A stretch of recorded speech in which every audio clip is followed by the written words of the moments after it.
me entregan la parte con una danza en flamenco en España, que es un sitio que llevamos casi 25 años trabajando. Y yo no sé si usted sabe que España es el país del mundo que menos cristianos tiene, menos que Corea del Norte, menos que Vietnam, menos que Libia. Libia tiene un 6% de cristianos. España, las estadísticas, si va a Google se pierde porque dice que tiene como 3%. Eso incluye todas las religiones que hay allá fuera de la católica, pero realmente es menos de un 1% y no hay país en el mundo que tenga esto. España es agnóstica. Muchos años hemos podido trabajar en el norte, en Galicia, empezamos en el sur, en Galicia, en Almería y Algeciras hace 25 años atrás.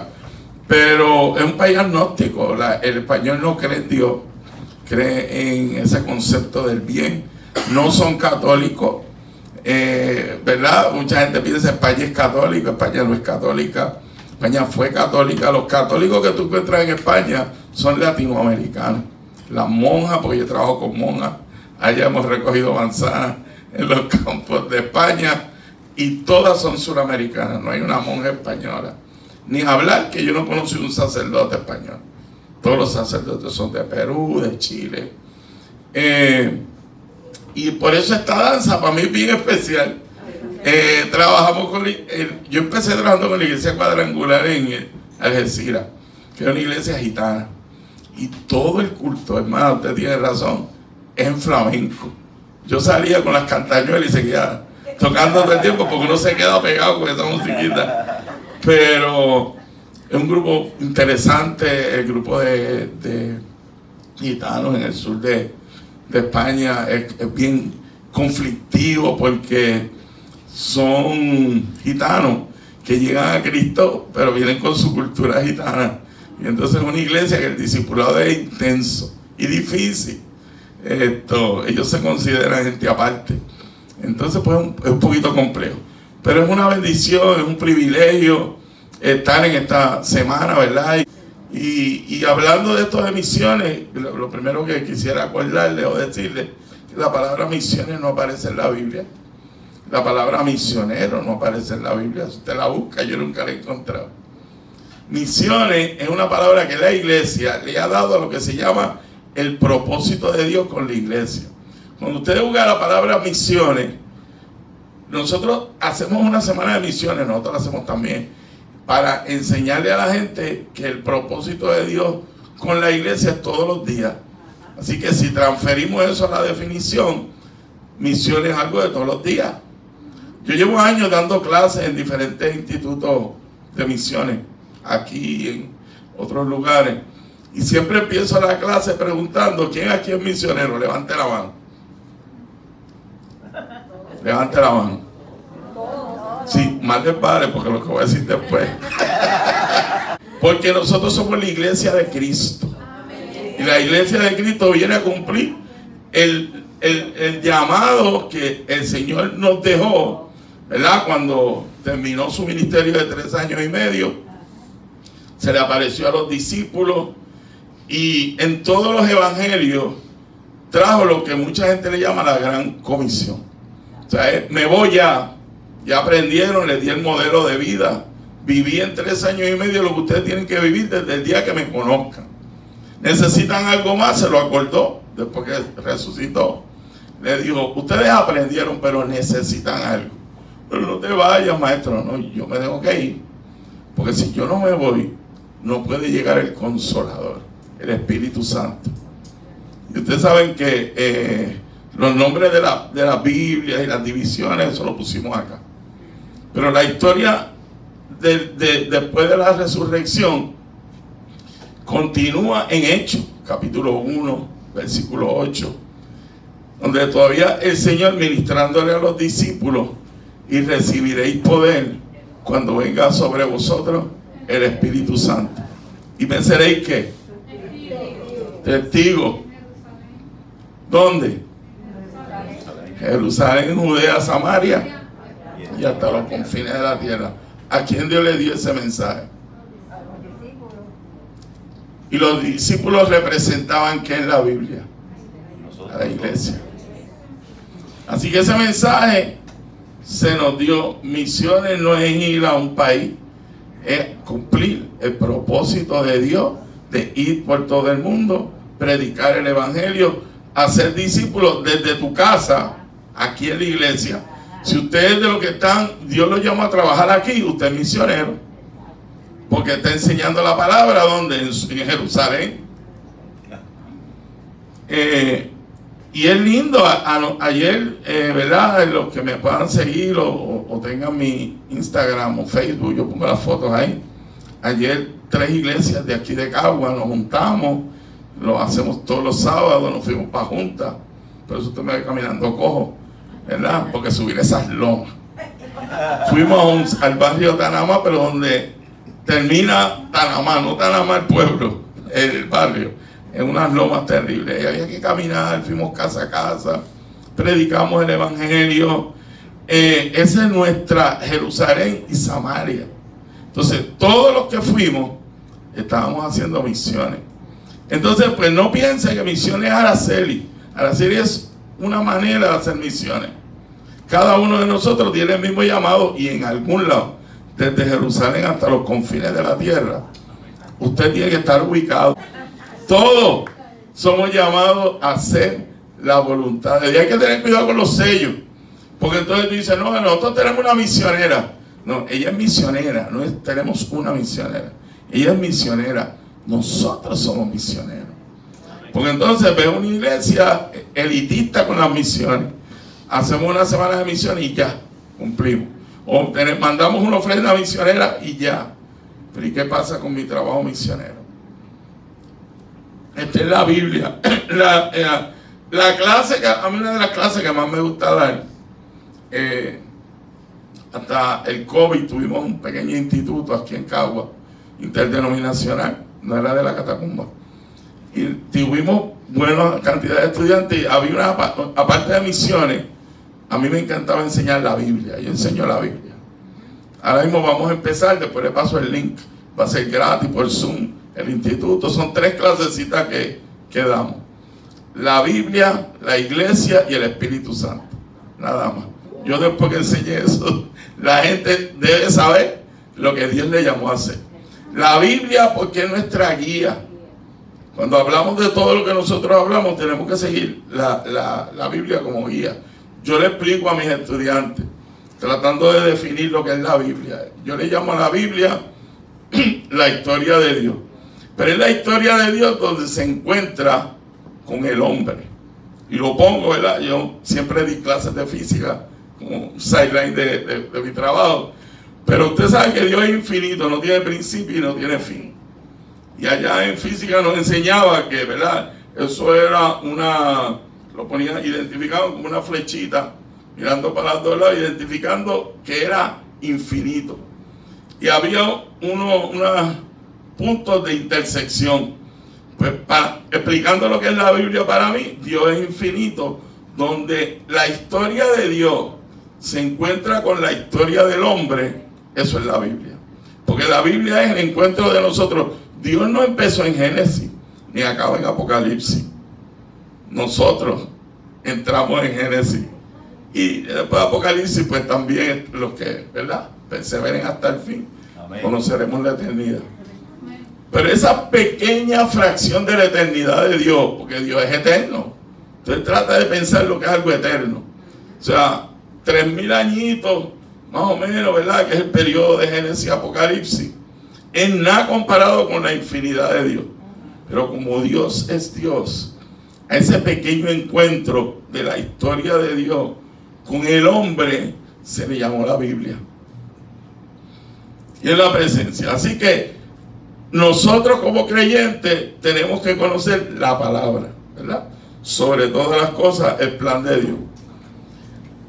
Así que yo trato de enseñar la Biblia como si fuera eso. Es verdad, no versículo tras versículo, sino, y le enseño a mis estudiantes esto: usted lee la Biblia de 2 formas. Usted lee la Biblia siempre. Yo trato de que los hermanos lean la Biblia completa 3 veces al año, de Génesis a Apocalipsis. Hay unos que son más vaguitos y me la hacen una sola vez, pero yo trato de que la lean 3 veces, de Génesis Apocalipsis. Y lo segundo, estudiar la Biblia, como nosotros lo hacemos, ¿verdad? Tú coges un tema, te sientas y lees la Escritura. Pero tiene que tener de referencia de todo lo que tú estudias, va a la par con la historia de Dios. Entonces vas a encontrar en el asunto de interpretación bíblica que estás interpretando la Biblia correctamente. Yo no puedo sacar una enseñanza si no la veo dentro de la perspectiva del Señor completa. Si yo voy a hablar sobre misiones, tengo que conocer cuál es la perspectiva del Señor sobre misiones. Tenemos que tener la base bíblica correcta. Para nosotros, ¿verdad? Hacemos misiones, gloria a Dios, pero cada vez la tenemos que hacer más efectiva, mejor. Nosotros, un amigo mío sale la semana que viene para Israel. Yo he ido una sola vez y fui solo, no fui un tour, fui solo. Y yo le dije a los hermanos que van, un grupo de aquí de Cabo, yo le dije, usted sabe que Israel es el tercer país agnóstico más grande en el mundo. En Israel no creen en el Señor. Tú vas a un tour y los que te dan el tour no son creyentes, hablan como creyentes, son universitarios agnósticos, pero te hablan del tiempo del Señor. Y nosotros emocionados, pero en Israel no quedan creyentes. Israel es de los sitios que todavía persiguen a los cristianos. Si tú te paras en una esquina, van a venir y te van a sacar y te van a arrestar, aparte que te tiran piedras y todo lo demás. Lo que pasa es que nosotros vemos, ahí estuvo el Señor, caminó y gloria a Dios. Si usted quiere ir, vaya, yo me gozo. Pero cuando usted ve la historia de Israel dentro de la historia de Dios, ya tú sabes por qué están así. Porque a los suyos vino y los suyos no les recibieron. En su gracia los puso como parte del reloj divino, están ahí, ¿verdad? Y nosotros sabemos que Dios, usamos lo que está pasando alrededor de Israel, pero Israel es un pueblo infiel, que no cree en el Señor, y que por el error y la actitud de Israel, en la Biblia entró el pacto que nosotros participamos, el nuevo pacto, donde ese llamado que Dios le había hecho al pueblo de Israel, ¿verdad? A través de Jesucristo, y los discípulos se lo pasaron aquí a nosotros. Ahora Dios está llevando creyentes a Israel a evangelizarlo, y los hermanitos que yo conozco que están allá, que viven allá está el hermano Samuel Pagán, que estaba en el instituto, lleva 5 años viviendo en Israel, y hablen con Samuel los que lo conocen, lo difícil que le ha hecho el evangelio y trabajar allá. El grupito que él puede discipular es bien pequeño, y su esposa, Noemí, ellos están trabajando con mujeres y con 2 o 3, porque es bien difícil trabajar con gente que se convierte en Israel. Están también fuera de una sociedad marginada, porque existen todavía dentro de las personas ancianas, pues los judíos bien radicales, son los hay, pero tampoco les gusta que la gente se le acerque al evangelio. Así que vemos en esa historia lo que enseña la Escritura, el plan de Dios, y donde nosotros tenemos que estar parados en ese plan de Dios. Cuando a mí me gustan las series, siempre busco series buenas, porque hay una de basura, pero cuando voy a Netflix y todo eso, trato de, a veces paso semanas hasta que encuentro una buena, y encuentro series. Pero a mí me gustan las series que cuando usted las lee, empieza el primer capítulo, dan lo que pasa al final. Créelo. Porque a mí me gusta, porque entonces tú quieres saber cómo llegaron a ese final. Y tú sabes, los que vieron, ¿quién vio aquí la de el derrame atómico en Chernobyl? ¿Usted no viste? Esa serie está espectacular. ¿Te acuerdas cómo empieza? Alguien ahorcándose. Alguien que se trepa en un banquito, se guinda y se ahorca. Y tú te quedas, ¿y cómo ese hombre se ahorcó? ¿Y por qué hombre se ahorcó? Y te empieza la historia, 7 episodios nada más. Ese era el jefe de investigación de Rusia para asuntos atómicos. Y cuando él descubrió toda la verdad, la única opción que tuvo fue ahorcarse. Y así comienza la serie. Y conoce la historia horrible de lo que pasó allá, los niños, que yo he ido a la tumba de los niños en Santa Clara, en Cuba, mandaban los miles de niños en aviones para que murieran en Cuba y los enterraban ahí. Ahí están las fosas en cemento con una cruz, porque esos nenes están llenos de radiación y eso estará lleno de radiación por 1000 años. Por lo tanto, los pusieron en unas tumbas especiales y es detrás de una obra que nosotros llevamos años trabajando en Santa Clara, Cuba, que si me da el final les hablo un poquito de lo que estamos haciendo y dónde. Pero en esa historia comienza así. Así que si yo leo la historia de Dios, a mí me gusta empezar así, de atrás para adelante. Aparte de que cuando tú conoces las promesas de Dios y lo que Dios tiene, no importa lo que venga, tú sabes que Dios es fiel. Tú sabes que Dios es bueno y Dios no va a fallar. Entonces yo camino, tengo mis dificultades. ¿Quién ha tenido dificultades aquí en el último año? Levante la mano. Y vendrán más. Qué profecía más mala le estoy trayendo. Y vendrán peores. Pero nosotros conocemos las promesas de Dios. Y yo camino sabiendo que mi Dios es fiel y que Él tiene mi vida. Y mira cómo termina la Biblia. O sea que la Biblia comienza en Génesis, termina en el Apocalipsis. Vamos a dar un brinquito en Apocalipsis para ver cómo termina la historia de nosotros. Y entonces podemos empezar en Génesis, ¿verdad? No es que le voy a leer toda la historia, pero podemos empezar en Génesis y conocer el plan de Dios con la iglesia. Apocalipsis 7. Después de la historia, después de todo lo que vivieron los apóstoles, Dios le dio el privilegio a uno de tener una visión para poder ver qué va a pasar al final. Porque si hay algo que le ha pasado a la iglesia, le pasó al pueblo judío, es que perdieron de perspectiva cuál era lo que había en el corazón de Dios. Se confundieron. Dios le dijo que iba a ser una nación grande y poderosa y se confundieron lo que significaba, porque eso ustedes saben que tenía un propósito. Génesis 12, 1, 2 y 3. El propósito: los haré una nación grande para que ustedes sean benditas todas las naciones de la tierra. Ellos se quedaron con la primera parte. Me van a bendecir. Somos bendecidos. Israel es importante. La gente tiene que convertirse en Israel. Y perdieron de perspectiva la promesa y la responsabilidad que Dios les dio en Génesis 12, 1 al 3. Porque era el llamado: sal de tu casa y tu parentela, sal de tu comodidad, sal de tu mente y comienza a caminar a las promesas que yo te tengo. Entonces te haré una nación grande y poderosa. Y no solamente Israel, eso pasaba en la historia muchas veces. Pero miren Apocalipsis 7. Después de esto miré y he aquí una gran multitud.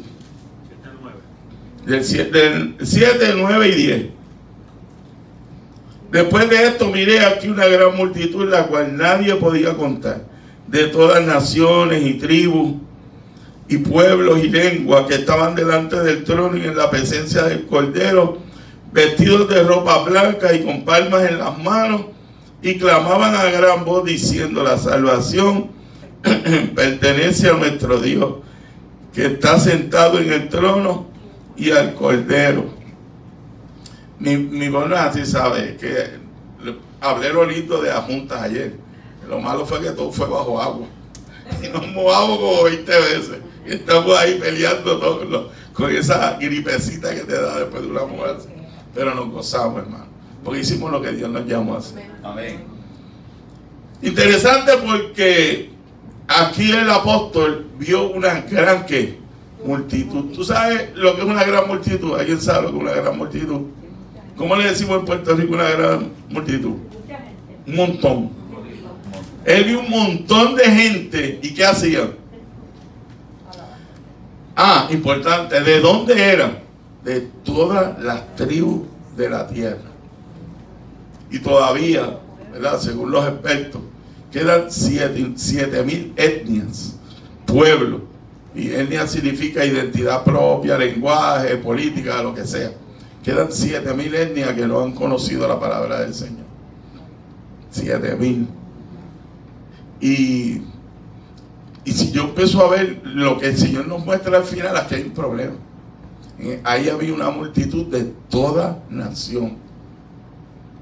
Y vamos a ver un poquito más adelante en la historia que el Señor, cuando se fue, les dijo: yo les voy a mandar al Consolador, pero ustedes son los enviados. Él les había enseñado. ¿Se acuerdan cuando salieron por primera vez? En la Biblia por primera vez se le llamó apóstol a los discípulos, porque la definición de apóstol es enviado. Así que la palabra más parecida a misionero es un apóstol. Él dio 3 viajes misioneros, Pablo, y fue un apóstol. Ellos fueron enviados con un propósito. Esa es la definición de apóstol. Y los enviaron como discípulos y los recibió como apóstoles. De ahí le cambiaron el nombre, y a veces uno no se da cuenta de esos cambios en la Biblia por alguna razón, y en el original aparece de discípulo a enviado. Los entrenó, ¿para qué? Para enviarlo. Le cambió el nombre de discípulos a apóstoles. Y ellos salían y los envió de 2 en 2, y ellos vinieron locos: mira, sacamos demonio. Bueno, no, o sea, eran los 12 discípulos bien diferentes. Yo me imagino Pedro, muchacho, salió un demonio, lo tiré contra el piso y lo le puse y salió. Ahí estaba Bartolomé, que era, bueno, allí oramos y salieron demonios. Tú sabes, la historia de cada discípulo la tiene que haber contado diferente, porque eran bien diferentes. Pero Jesús les dio el testimonio, los envió. Y en un momento le dijo, después del lavatorio de pie, casi al final: ejemplo os he dado, para que como yo he hecho, vosotros también hagáis. Yo no puedo enseñar a la gente cómo Dios lo va a usar en misiones, porque usted recibió el Espíritu Santo. Usted lo que tiene que entender es conocer el corazón de Dios y seguir en esa dirección, porque es la única que nosotros tenemos. Y Él lo que hizo, lo hizo para dejar un modelo, para que nosotros siguiéramos el modelo. Interesante, porque el corazón del Señor era el mundo, ¿verdad? De tal manera amó Dios que al mundo. Pero qué interesante, Jesús solo predicó en la casa de Israel. Decía: yo vine a ministrarle a los hijos de Israel. Pero el llamado de Dios era al mundo. Usted no se ha cuestionado eso cuando lee la Biblia. Yo la primera vez que lo leí, como que se me fundió un fusible. Y le decía a los discípulos: no vayan para ningún lado, vamos a predicar en la casa de Israel. Dios conoce todas las cosas y sabe que lo iban a rechazar, pero nos mostró en la palabra que para cumplir, Él vino a los suyos no le hicieron caso, no lo oyeron, inclusive lo mandaron a crucificar, porque no fueron los romanos, fueron los judíos los que lo mandaron a crucificar. Los romanos hicieron la crucifixión, pero ellos, o sea, está ahí porque nos está diciendo a nosotros: yo llamé al pueblo de Israel a hacer mi voluntad y me fallaron. O sea el libro, Profeta Menor. Y yo le digo a mis estudiantes: cuidado, no es menor ni porque es chiquito, ni porque... No, porque es chiquito, no porque es importante, porque los profetas menores son los mejores. Pero son chiquitos y le dicen los profetas menores, no se enreden. Pero dice, y le llama al pueblo de Israel: por lo tanto, quitaré tu lámpara porque fuiste infiel, te prostituiste, y todo lo fuerte que hable del pueblo de Israel. O sea, porque eso es importante para nosotros. Primero, porque hay que seguir amando y con el corazón de que Dios tiene un plan con Israel. Pero es más para decir: y nosotros como iglesia no estamos haciendo lo mismo. No olvidamos del llamado de Dios y nos concentramos en ¿qué? En nosotros. Y la iglesia en la Biblia tiene un propósito: discipular y predicar. Las dos cosas. ¿Dónde? Desde Jerusalén hasta los confines de la tierra. Discipular es las clases bíblicas que cogen aquí, individuales, en grupos. Esa es la parte del discipulado. La coinonía, que dice Hechos, estamos juntos aquí cantando, esa es la parte de la coinonía. Pero nosotros fuimos llamados a ganarnos el mundo, y el final del capítulo está claro: de toda tribu y de toda lengua que estaban delante del trono y en la presencia del Cordero, vestidos de ropa blanca. ¿Qué significaba eso? éramos, porque yo quiero incluirme en ese grupo, los redimidos del Señor. ¿De dónde son? De toda tribu y de toda lengua, vestidos de blanco. Ahí ya no había ni Emanuel, ni Catacumba, ni Bautista, ni discípulos. Él no vio las iglesias. Mira, ahí están los hermanos de la Asamblea de Dios. Digan, ¡guau! Los de la MI, digan, ¡guau! No, ¿qué vio el apóstol? Todos igualitos. Y yo tengo que pensar y tener la mente de Cristo. Filipenses. La mente de Cristo. Yo tengo que conocer la Biblia para caminar en sus pies. Como Él caminó, yo camino. Por eso, si usted no conoce la Biblia, va a estar detrás de alguien, y Dios quiere que sea alguien un día no se desvíe, porque usted se va detrás de él. Pero si usted está detrás de la palabra, con sus guías y sus líderes y sus pastores, pero en la palabra, ustedes van todos para el mismo lugar. Y al final no vamos a identificar iglesia. El evangelio no nació así, ni termina así. Nació como 12 diferentes, conflictivos, pero juntos. Y así debe ser el corazón de la iglesia. Y terminar en esa multitud vestida de blanco, como un solo cuerpo. No, ¿verdad? Uno trata de algunas cosas que le vienen a la mente, cómo decirla para no afectar a nadie. Pero es que estoy ayer discutiendo con un pastor amigo y me dice, y yo estoy trabajando con un grupo, con 3 grupos diferentes en Cuba. En Cuba empezamos hace como 8 años, me invitaron a una conferencia de pastores muy buena, como 800 pastores cubanos. Aprendimos con el tiempo que Cuba está como Haití. El problema de Haití, trabajé 8 años en Trudunor, un pueblito en el norte. El problema de Haití no es el vudú, es la iglesia. La iglesia se dañó. Los misioneros que iban a Haití la dañaron. Compraban iglesias, compraban pastores, vente para el grupo mío, y allá tú vas. Y yo trabajé con una iglesia así, una joven de la iglesia, que me tradujo lo que me decía la muchacha. Me dijo, muchacho, eres de tu iglesia hoy, mañana es de otra, la otra semana es de otra. Tienen todos los letreros, y depende que venga. Motesi una vez me pidió, un evangelista argentino, me dijo, tú vas a Haití, yo quiero hacer una campaña. Yo eso no me meto mucho, pero me dijo, no puedo ir, reúnete con los pastores de Haití. Y me hizo una reunión como con 60 pastores en Haití, en Puerto Príncipe. Cuando entré, ellos no me dejaron hablar, nada, solo me dijeron, le voy a decir las cosas claritas. Aquí no se trata de gente, se trata de dinero. Tenemos que saber qué nos va a dejar la campañita esa. A los 20 minutos yo me paré y le dije, yo no soy de aquí, nos vemos. Pedí al muchacho que me llevara al aeropuerto y me mirara para atrás. Llamé a Motesi y le dije, gloria a Dios, porque descubrí cuál es el problema de Haití. Una iglesia dañada. A veces dañada por gente que no conoce la palabra, solamente tienen el impulso y van y hacen esto. Yo estoy ayudando en Haití porque le estoy pagando a un pastor, y allá el pastor ni pastores. Y eso yo lo he visto en muchos países. Entonces tenemos que tener la mente de Cristo. Y déjeme decirle, yo Tolentino, tiene ciertas reglas. Yo voy a un país a trabajar y me piden dinero, le digo adiós, nos vemos. Nos vemos. Porque de eso no habla la Biblia. Nos da un llamado a nosotros como le da un llamado a ellos. Uno ayuda a la gente que tiene necesidad. Cuando enviamos, le damos apoyo a nuestros misioneros, como lo hacemos con Araceli. Pero el llamado de nosotros es a predicar el evangelio y a ser discípulos.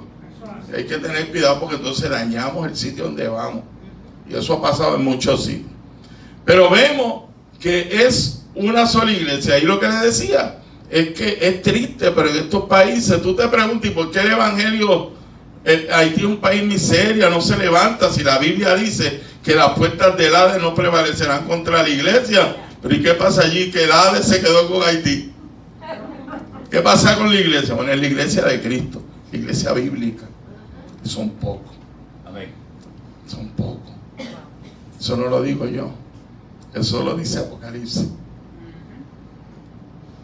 Dice que el 70% de las iglesias, 70% de los cristianos van a ser infieles. Eso dice la Biblia. Yo enseño la Biblia literal. Yo digo, ok, las claves de interpretación. La Biblia tiene poemas, tú tienes que saber que tiene poemas. Tú no puedes interpretar algunos poemas como cantares literalmente, porque representan y la Biblia lo tiene. Pero en términos generales la Biblia es literal. ¿Cuánta gente alimentó el Señor con los discípulos aquel día en el lago? 5,000. ¿Cuántos fueron? 5,000. Yo no digo que fueron 4,999. Si la Biblia dice 5,000, es 5,000. La Biblia es literal. Y en Apocalipsis le da un mensaje que, ¿verdad? Los que llevamos tiempo en el Señor lo enseñamos, que es tridimensional. Puede ser la iglesia, los tiempos, los individuos. ¿A cuántas iglesias? A 7 iglesias. ¿Se acuerdan? Capítulo 2 y capítulo 3 de Apocalipsis. ¿Cuántas iglesias fueron fieles? 2. ¿Cuántas iglesias fueron infieles? 5. Matemáticamente saqué cuenta. Yo le llamo 70-30. Yo tengo que caminar sabiendo que hay una promesa, pero no todo el mundo las va a seguir. Yo procuro ser de ese 30%. Pero mira, nosotros tenemos que saber que somos de ese 30% de la iglesia. Ese 30% es que cuando el apóstol lo ve en Apocalipsis, era una multitud que no se podía contar. Son muchos. Entonces, ahora mismo hay billones de cristianos sobre la tierra. Billones. Pero yo creo literal que solamente allá va a estar el 30% de esos billones. Y es la gente que decidió vivir conforme a la palabra de Dios. Y ese es nuestro llamado. ¿Qué hacían? Dice que andaban con palmas, que adorando al Señor. Por eso nosotros practicamos aquí los domingos. Porque allí en el cielo vamos a estar todos como un solo cuerpo, todos adorando al Señor a la misma vez. ¿Se acuerdan el encuentro del Señor con la samaritana? No, porque me está hablando a mí, pero allá no se puede adorar. Y dice, no. Va a venir el día que no es ni dónde ni cómo, sino el Señor viene a buscar adoradores en espíritu y en verdad. Porque cuando te transfieres a Apocalipsis, está toda esa nación vestida de blanco, adorando como un solo cuerpo al Cordero del Señor. Y ahí Dios quiere estar. En Génesis enseña la Escritura que cuando Dios puso al hombre y a la mujer, los bendijo, echó una bendición. Ahora los bendigo. Y crecer y multiplicar sobre la faz de la tierra. Y ahorita cantamos un corito que me gocé mucho, porque hablaba de esto. Es el corazón del Señor, que su gloria va a ser como las aguas sobre la tierra. Eso es lo que hay en el corazón de Dios. Yo tengo que caminar en esta tierra sabiendo cuál es el plan de mi Padre. Que donde quiera que yo esté, se derrame la gloria de Dios. Amén. Eso es misiones. Donde quiera que yo esté. En mi casa, mi familia, cuando tengo reunión familiar, soy misionero. ¿Qué yo quiero? Que la gloria de Dios se derrame en mi casa. Cuando voy al banco, soy misionero. Yo llego al banco y sé, yo tengo 2 o 3 bancos sediaditos que me he ido ganando los oficiales. Yo quiero que me atiende aquel, porque ya seguimos la conversación. Y lo estoy llevando a ¿qué? A conocer a Cristo. Porque yo en el banco soy ¿qué? Soy misionero. Buscando el reino de Dios y su justicia, le enseñó a los discípulos. En muchos países el materialismo, los trabajos, el echar para adelante hace que la gente se infiel de ese 70%. Pero el Señor nos llama a nosotros, no importa en el tipo de trabajo que tengamos, nosotros somos misioneros. El trabajo, Dios nos bendice, pero eso no está en la prioridad de la palabra. Yo no sé si ustedes lo pasan, a los pastores nos pasa, que se me hace que este hermanito, hermano, yo tengo unos problemas económicos, vamos a orar para que Dios me dé un trabajo. Y vamos a orar, y yo, con duda, yo oro. Porque muchos después que Dios les dé el trabajo, desaparecen. Pues se les olvida que el trabajo es un vehículo. Porque nosotros, el Señor le enseñó a los discípulos, tú no coges una lámpara y la metes debajo de la mesa. Los trabajos son la mesa. Dios nos coge y nos pone como en una mesa para que brillemos y la gente vea la gloria de Dios, porque eso es importante. Todos fuimos llamados a que Dios fuera glorificado a través de nosotros, pero la gente tiene que ver a Cristo. Por eso es que tenemos que leer la Biblia y caminar como Él caminó, porque entonces podemos mostrarnos como lámpara. Eso es misiones. De ahí hasta, miren, un cuentito para ir cerrando. La gente, trabajé 4 años en Uganda. Tenemos un proyectito que se llama My Father House. Me quité porque la iglesia me prohibió volver, porque me picó una mosca. Yo sé que algunos lo saben. Me dio leishmaniasis. Me metí un gusano que corrió por todo el cuerpo y se me atoró en el hígado. Y fue una experiencia fea, pero eso es Uganda. Si usted tiene el corazón, sabe que se va a arriesgar a todo eso. Pero la gente me pregunta, ¿cómo tú llegaste a Uganda? Yo un día en casa por la tarde quería ver una película y busqué en Netflix y vi una, y como decía Preacher, y esa parece cristiana, y puse The Machine Gun Preacher. Y cuando mi esposa fue una a pasar por la sala, entonces yo llora de rodillas por lo que estaba viendo. Yo no sabía el lío que había, que se robaban los niños. Y yo no oré, porque el llamado ya está. Yo no oro por lo que ya está escrito. Yo obedezco, yo le digo al Señor, si no es tu voluntad, me para. Pero yo no voy a orar por lo que el Señor me llamó a predicar el evangelio a todo el mundo. Acabó la película y los que la vieron saben que al final salen el email y toda la información y ponen quiénes son ellos. A los 5 minutos yo estaba llamando a Michi, a la iglesia de él. Contacté a la esposa y le dije, yo quiero ir a Uganda. Tenemos un viaje en un mes, yo voy para Uganda. Y me fui con ellos, donde a las 5 de la tarde teníamos que salir corriendo porque bajaban los de Sudán a robar los niños y había que montarnos en camiones y salir porque se llevan los niños y matan a la gente. Y ellos viven así todos los días. Historia triste, larga, pero tú sabes la bendición. Empezamos a enviar creyentes, gente que están ayudando ahí. Mucho trabajo con la niñez. Ahí hay 350 niños que los mataron a los padres. Los tenemos en un hogar que se llama My Father House. Está en Google, lo busca. Esos 350 niños están destrozados. Muchos de ellos le cortaron las manos, otros le cortaron los pies. Los obligaron, que por cierto quien se los llevaba eran los cristianos. Era una organización que decía ser creyente. Ellos son musulmanes.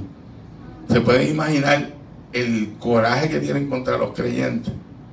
Cuando yo llegué la primera vez me dijeron que usted es cristiano, sí, y nos va a matar. Porque el ejército de Sudán es una señora que se convirtió, se tostó, dice que es profeta y que va a convertir los niños musulmanes a cristianos robándose. Pero el ejército que ella tiene lo que hacía es que los mataba, los violaba y mataba a los papás. Pero la imagen de los niños es que son los cristianos los que se los llevan. Cuando tú llegas allí te encuentras con ese cuadro. Tú dices, Dios mío, mucho trabajo que hay. No pasé trabajo, pagué mi pasaje, me salió carito, 1.200 pesos. Y al mes yo estaba en Uganda y pudimos establecer un lazo de trabajo. O sea, el llamado ya está. El llamado ya está. Yo tuve el privilegio de que estaba de novio con mi esposa, porque nos habíamos casado en el colegio de Mayagüez, y la catacumba llevó de visita a un hombre que se llama el hermano Andrés, murió los otros días, contrabandista de Dios, y yo fui a un retiro que él estaba ministrando. Nunca me olvidaré, me dijo a mi esposa y a mí, que éramos novios, yo te voy a llevar a todos los continentes, va a ser difícil, pero es tu llamado. Yo lo cogí literal, yo cojo todo literal. Y me faltaba un continente. Y hace poco, en un viaje que yo tenía que dar, no me acuerdo ni a dónde, el piloto dice, mi viaje no es por aquí, pero voy a pasar un poquito más al norte para que pase por el mismo centro del Polo Norte. Yo no había ido al Polo Norte. Había ido al Polo Sur, pero al Polo Norte no. Y el avión, yo empecé a llorar cuando el piloto decía, estamos pasando por ese día yo vi cumplido un llamado que Dios me dijo. No lo he pisado, pero pasé por encima. Eso vale, ¿verdad? Estaba cerca, pero es el llamado que Dios nos ha hecho. Ese llamado, hermano, es a todos. Tú tienes que ubicarte en la historia de Dios. Tú eres el coprotagonista. El protagonista es Dios, pero en su amor Él quiso arroparnos y hacernos parte de su propósito, que la gloria de Dios se derramara sobre toda la tierra. Somos los hijos del nuevo pacto, donde tuvimos que dejar el pacto original y pasarlo a un nuevo grupo que se llama la Iglesia de Cristo, y tenemos el mismo llamado.